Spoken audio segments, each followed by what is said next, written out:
Download দিয়ে ভিতরে ঢুকছি, ঢুকে দেখতেছি মেয়েদের ছবি, খালি মেয়েদেরই ছবি। এই যে হঠাৎ করে ও আপনার স্ত্রীর? জি, ও দেখে তো মনে করেন যে পুরা শরীর, জানেন না ভাই, পুরা শরীর আমার কাঁপতেছে। 12টা 2:30 বেজে যায়, 3টে বেজে যায়, লাইভে আছে। একটা কোম্পানিতে জব করি, ওখানে ওর বড় ভাইয়ের সাথে আমার একই সাথে আমরা জব করতাম। তো ওর বড় ভাইয়ের বাসায় আমি বেড়াতে যাই, ওকে দেখে ওখান থেকে আর কি একটা সম্পর্ক আস্তে আস্তে শুরু হয়ে যায়। তা ওখান থেকে থাকতে থাকতে 16 ডিসেম্বর আসলে আমরা ঘুরতে যাই, ওই যে বঙ্গবন্ধু সাফারি পার্কে ঘুরতে যাই। তো ওখান থেকে আরও বেশি ঘনিষ্ঠতা বেড়ে যাওয়ার পরে অল্প কয়েকদিনে আমাদের দুজনের ভালো একটা সম্পর্ক তৈরি হয়, প্রেম ভালোবাসা।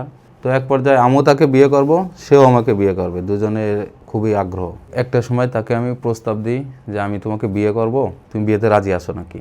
তখন সে আমাকে বলল যে হ্যাঁ, আমি বিয়েতে রাজি আছি। তা আমি বললাম ঠিক আছে, তাহলে আমি অফিস থেকে ছুটি নিই, তুমি তাহলে ওইভাবে প্রস্তুত নিয়ে আমার সাথে চলো আমার বাড়িতে। তা ও রাজি হয়ে গেল।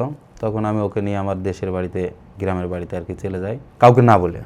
মানে অফিস থেকে ছুটি নিয়ে আমি কাউকে না বলেই আর কি ওকে নিয়ে শুধু চলে যায়, আমার বাড়ি কেউ জানে না। কিন্তু আপনার সেই প্রেমিকাও তার বাড়িতে জানায় না, তার বাড়িতেও জানায় নেই। বাড়ি যাওয়ার আগে ভয় কাজ করছিল, দুজনের ভিতরে অনেক ভয় কাজ করছিল। তো যখন বাড়ির ভিতরে ঢুকলাম, গেটের ভিতরে ঢোকার পরে তো তারপর মা বসা ছিল আমাদের বারান্দায়।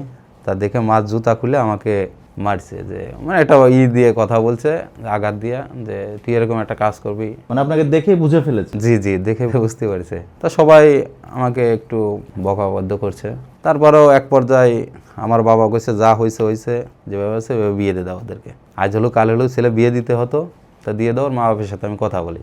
এটা 2017 সালের লাস্টের দিকে, ডিসেম্বরের। তারপর আমাদের বিয়ে পড়ায় দেয়। মেয়ের বাড়ি থেকেও কেউ কোনো প্রবলেম করে নাই। পরে আস্তে আস্তে যোগাযোগ, প্রথমে একটু আমার শ্বশুর উনি একটু বেমতা ছিল, পরে আস্তে আস্তে উনি মানাইসে নিয়ে গেছি।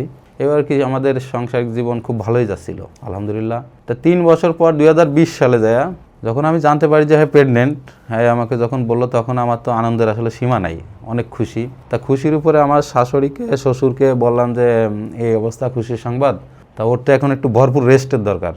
তো ওই অবস্থার পর আর কি শাশুড়ি আমাকে বললো যে ঠিক আছে, তাহলে ওকে গাড়িতে পাঠায় দাও। পরে আমি যাই ওকে রেখে আসি। জানুয়ারি মাসের 5 তারিখে আমাদের একটা মেয়ে বাবু হয়। যাই খুব আনন্দের সাথেই বাচ্চাকে নিয়ে থাকলাম, ঘুরলাম ফিরলাম। তা বাচ্চার বয়স যে সময় 1.5 বছর, তখন আমি আমার কর্মস্থানেই ওইখানে একটা বাসা ভাড়া নিয়ে ওখানে আবার আমি তাকে নিয়ে আসি। তো ওখানে যাই খুব ভালোই চলছিল। তা ওর একটু নতুন কাপড় চোপড় বা নতুন কোনো কিছু দেখলে ওর উপর একটু চাহিদাটা বেশি। তা আমি যতদূর সম্ভব আমি চাহিদাগুলো পূরণ করতাম, আমি না নিলেও ওকে দিয়ে পূরণ করতাম ওর অভাবটা, যাতে কিছু না মনে করে। তো এক পর্যায়ে এইভাবে ঈদের সময় আসলে এবারে আমার কাছে একটা দামি একটা জিনিস আসছে, তা আমি সেটা তো অনেক দামি, তা আমার কাছে তো এত অ্যামাউন্ট নাই, হয় না আমার ওইটাই দিতে হবে, যে কোনোভাবে এটা দিতেই হবে। তা আমি রাগের মাথায়, মানে অনেকবার বোঝানোর পরেও যখন বুঝে আসতেছি না, তার রাগের মাথায় আমি বেল দিয়ে একটা বাড়ি মারছিলাম। বাড়ি মারাতে আমার খুব কষ্ট লাগছিল, ওর এখানে হাড়টা ভেঙে গেছিল। পরে আমার খুব, মানে আমি খুবই কষ্ট পাইছিলাম। ওই রাত্রে একটু ঘুমাতে পারি না, সকালবেলা ঈদ, ওই কষ্ট অবস্থায় ও রান্না করছে।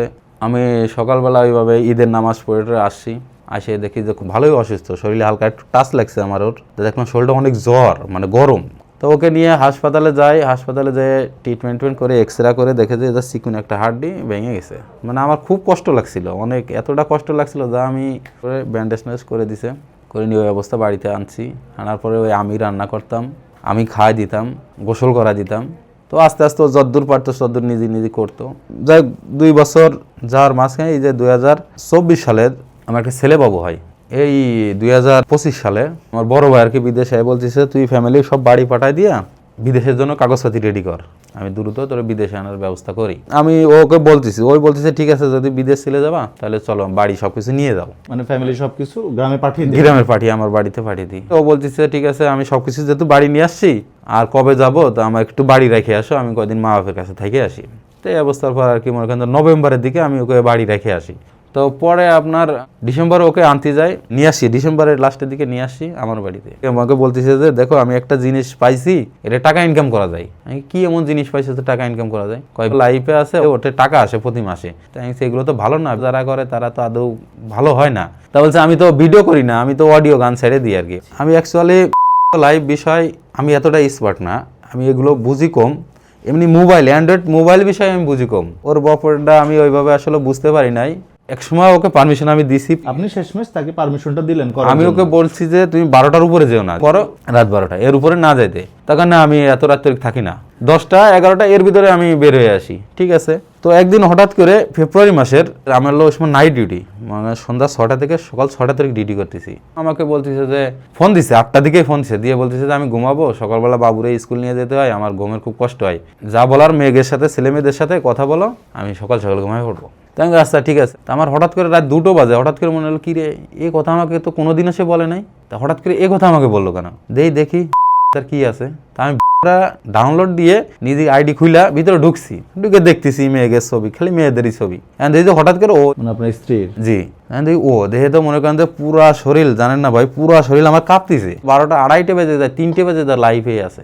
পরে যার সাথে লাইভ করছি তাকে আমি মেসেজ দিচ্ছি যে ভাইয়া, হয়তো আমার ওয়াইফ যেভাবে গান গাচ্ছেন এভাবে করেন না, আমাদের ছেলে মেয়ে আছে, তা পারলে ওকে লাইভ থেকে সরাই দেন। ওখানে ওই ছেলেটারে আবার হ্যাঁ মেসেজ দিয়ে বলছে যে কিক মারেন, স্ত্রী বলতেছে, ওইভাবে দিয়ে আর কি সরাই দিছে। তারপরে আমার বাড়ি আমি কাউকে বলি নাই, এমনকি আমার শ্বশুর বাড়ি কাউকে বলি না যে ও এইগুলো করতেছে। আমি কি শোনো, এগুলো আসলে ভালো না, এগুলো অনেক সংসার, তুমি ইউটিউবে সার্চ দিয়ে দেখো, অনেক সংসার ধ্বংস হয়ে গেছে, তা তুমি আমার সংসারটা মনে হয় উঠে ফিরে লাগিয়েছো ধ্বংসটা করার জন্য। তো ফেব্রুয়ারি মাসের লাস্টের দিকে এসে কন্ট্রোলের বাইরে চলে যাচ্ছে আমার, তখন আমি আমার শাশুড়িকে বলতেছি, দেখেন এই অবস্থা, এই তো এই করতেছে, রাত 2টা 3টা তরিক করে, বাচ্চাদেরকে স্কুলে নিয়ে যেতে পারতেছে না, ঘুমের থেকে ওঠে 10টা 11টার সময়, বাচ্চাকে সকালে খাওয়াবে কি, স্কুলে বানাবে কি, তা আপনারা দেখেন বুঝে শুনে কিছু করতে পারেন নাকি, আমার শাশুড়িকে এই কথা বলতেছি। তাকে আচ্ছা ঠিক আছে। তো পরে আপনার আমার ফ্যামিলি থেকে সবাই যখন বিষয়টা জানিয়ে গেছে, ঘোলাটে হয়ে গেছে, তখন আমার ফ্যামিলি ওকে নিষেধ করছে অনেকবার যে এগুলো করো না, এগুলো করা ভালো না, এগুলো সংসারে তোমার সমস্যা হবে। তখন আমার ওয়াইফ, যা আমি ধারণা করিনি সেটাই বলছে যে আমি এটা করবো, কে কি মনে করলো না করলো এটা আমার দেহের বিষয় না। তো এক পর্যায়ে ও আমাকে বললো, আমাকে বাসা ভাড়া করে দাও, আমি ওই জায়গায় থাকবো, তোমার আমার খরচ দেওয়া লাগবে না, আমার ছেলে মেয়ের খরচ দিলে ফিরে হবে। তা বলে অত কিছু আমি বুঝি না, তুমি যদি আমার বাসা ভাড়া করে দিতে পারো তাহলে আমার সাথে কথা বলো, না বলে বলার দরকার নাই। তো এক পর্যায়ে এইভাবে যাইতে যেতে আমি বললাম ঠিক আছে, তো কথা বলার দরকার নেই। তো এর ভিতরে হঠাৎ করে মা আমাকে বলতেছে যে তোর ওয়াইফ তো চলে যাচ্ছে। আমি কই যাচ্ছে, কয় কেন তোর কাছে যাচ্ছে? আমি না, আমার কাছে তো, আমি তো 3-4 দিন কথাই বলি না। তা আমি ফোন দিছি, কয় আমি ঢাকা যাচ্ছি। তো এই অবস্থার পর আর কি এখন সে ঢাকা, আমার সাথে ওইভাবে যোগাযোগ বলতে কি আমি ফোন 3বার 4বার 5বার দিলে একবার রিসিভ হয়, রিসিভ হলেই খারাপ ব্যবহার করে বলে ওই জন্য আর আমি ফোনও দিই না। বাচ্চারা কোথায়? আমার মেয়ে আছে আমার শ্বশুর বাড়ি, আর ছেলে রাখছে হের কাছে, সে এখন ঢাকাতে আছে। এখন আমি চাচ্ছি ও এইগুলো ভিগো লাইভ এইগুলো চেঞ্জ করে দিয়ে আমার সংসার জীবনে ফিরে আসুক, আমার সংসারটা সুন্দর একটা সংসার, সোনার সংসার, আবার আমার সংসারটা সুন্দরভাবে সাজাক গোজাক। আমি তো দেশে বেশি দিন থাকবো না, আমার চাই ও আসুক, এসে সংসারের গোছাক। আমাকে আমার ফ্যামিলি আত্মীয় স্বজন যারা আছে সবাই বলতেছে যে বউ চলে গেলে বউ পাবা, কিন্তু আমি তাদেরকে বলতেছি বাচ্চার কি হবে, বাচ্চার কি ভবিষ্যৎ হবে। তারা আমাকে মানে আশা দিচ্ছে বা আমাদেরকে সান্ত্বনা দিচ্ছে যে যদি তোর রক্ত থেকে থাকে তাহলে বাচ্চা তোর আজ হোক কাল হোক একদিন হলেও তোর বাচ্চা তোর কাছে ফিরে আসবে। যখন শুনলেন প্রথমে যে আপনার স্ত্রী এরকম কাজের সাথে জড়িত হওয়ার চেষ্টা করছে বা আপনাকে এরকম পরামর্শ দিচ্ছে যে আমি এই কাজটা করি, আপনি কিভাবে এটা মেনে নিলেন? আমি প্রথমত অবস্থায় মানি নাই, লাস্টে আইসা যখন বলতেছে না এতে কোনো সমস্যা নেই, আমি খারাপ পথে যাব না, তারপর সেই বিশ্বাসটা রাখা আমি বলছি ঠিক আছে 12টার উপরে যেও না। এই ভুলের কারণে আপনার জীবনের এই অবস্থা আজকে। আপনি একজন পুরুষ, আপনি একজন স্বামী হিসাবে অভিভাবক সুলভ যেই মনোভাব পোষণ করার দরকার ছিল, একটা সংসার ধরে রাখার জন্য যেই দায়িত্ব পালন করার কথা ছিল সেটা আপনি ঠিকমতো পালন করতে পারেননি। হয়তো কিছুটা লোভের কারণে হোক বা যে কোনো কারণে হোক, এবং আপনার কারণে, আপনার এমন ভুলের কারণে আপনার সন্তানদের ভবিষ্যৎ হুমকির মুখে। জি জি জি। এবং যেই জগতে আপনার স্ত্রী চলে গেছে সেখান থেকে তাকে ফিরে নিয়ে আসা অবশ্যই কঠিন, যদি সৃষ্টিকর্তা তাকে হেদায়েত না করেন। যেই আলোর মধ্যে, যে ঝলকানির মধ্যে সে আছে, যে মরিচিকার মধ্যে সে জড়িয়ে পড়েছে, এখান থেকে ফিরে আসা কঠিন। একটা সময় অবশ্যই সে বুঝতে পারবে, এই পরিবার, এই সংসার, এই সন্তান, এই স্বামীর গুরুত্ব অবশ্যই বুঝতে পারবে। এই সমাজ, এই চারপাশের পরিবেশ তাকে বুঝিয়ে দিবে, হয়তো কিছুদিন, কিন্তু ততদিনে এই সংসার নষ্ট হয়ে যাবে, সন্তানের ভবিষ্যৎগুলো হুমকির মধ্যে পড়বে। তো দোয়া করেন এবং চেষ্টা করেন, যদি তাকে সেই পথ থেকে ফেরত আনা যায়, তার জীবন বাঁচবে, আপনারাও বেঁচে যাবেন। কিন্তু অধিকাংশ ক্ষেত্রেই একবার যখন কেউ এই পথে পা বাড়ায় তখন আর সেখান থেকে তাকে ফেরত আনা যায় না, এটাই বাস্তবতা। ওনার স্ত্রী, ওনার উদ্দেশ্যে বলি, আপনার সামনে অবশ্যই এই ভিডিওটা যাবে। আপনাকে ছোট্ট একটা কথা বলি, আপনি যেই দুনিয়ায় পা দিয়েছেন সেখান থেকে ফিরে না আসলে আজ হোক কাল হোক এর পরিণাম অবশ্যই আপনাকে ভুগতে হবে। মানুষ পরিশ্রম করে টাকা ইনকাম করে জীবনযাপন করতে পারছেন এবং ভালো থাকার চেষ্টা করছেন, ভালো থাকতেও পারছেন। আপনি যে পথে গেছেন এটা খুবই সাময়িক, খুব অল্প কয়েকদিনের জন্য আপনি ভালো আছেন। আপনি হয়তো বুঝতে পারছেন না এটা শেষ বেলার পরিণতিটা কি। একটা সময় আপনার সেই সব সফটওয়্যার কিছুই থাকবে না, কেউ আপনাকে চিনবে না, তখন আপনাকে কেউ আশ্রয়ও দিবে না, পরিবারের কাছেও আশ্রয় পাবেন না। যতদিন এই অবৈধভাবে যে কটা টাকা ইনকাম করছেন এই টাকা দিয়ে আপনার জীবন চলবে না, এভাবে জীবন যেতে পারে না। জীবনের একটা সঠিক উদ্দেশ্য আছে, একটা মানে আছে।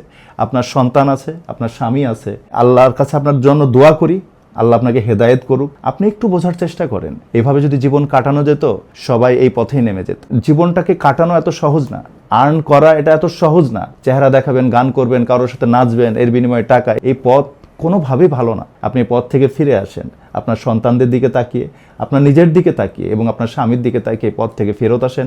আপনার স্বামী আপনাকে গ্রহণ করার জন্য প্রস্তুত আছে, আপনি ফিরে আসেন, এখনো সময় আছে, আপনি ফিরে আসেন।